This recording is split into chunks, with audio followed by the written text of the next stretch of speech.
So Trump is now selling Bibles, and Republicans are waiting for Letitia James to file charges in the state of New York for copyright infringement, as the state of New York may be alleging that one of God's bylaws states that if you can't make it through the week without violating half of the Ten Commandments, you can't be profiteering off of selling Bibles. And something about he who hath not read the Bible shall not profit off its words. I don't know.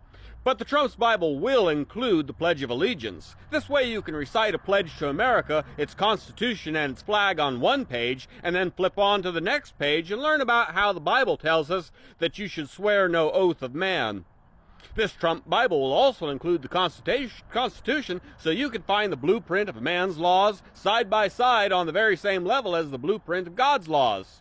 And if you read those laws, you'll actually find that they have some things in common, like the separation of church and state.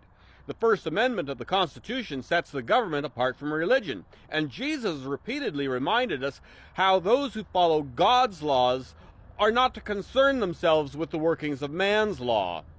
That the true followers of Jesus should let the followers of man worry about man's law. Jesus said his followers should keep their eyes on God. Let the workings of Caesar be worried about by those who follow Caesar. But really, nothing spreads the word of Jesus quite the same as using the Bible to scam your base out of $60. It's not like Jesus ever used a whip to run people out of a church who tried to use it as a place of profiteering. Oh, wait a minute. Yeah, he did do that, but yeah, who cares about that? That was 2,000 years ago. I'm sure you'd understand that the times have changed, and we've got to MAGA really hard now. Now, I know a lot of you are disgusted at the very thought of a politician, Donald Trump, grifting off the Bible, but you really need to think about how this is going to help out his base.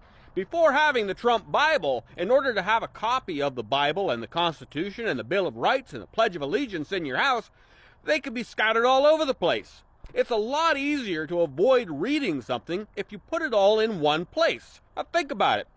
His base is primarily made up of boomers, so they could be rooting on the shelf looking for the TV guide, because they still use that, and bam, they uncover a copy of the Constitution, and they might open that and might read how the vice president doesn't have the constitutional power to refuse to certify the vote of the Electoral College.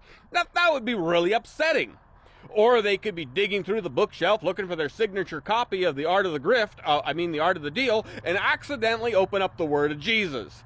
And then they might read about how you're supposed to prioritize working for the good of your fellow man and giving selflessly to the poor and opening your house and heart to the strangers from a strange land and condemning the rich.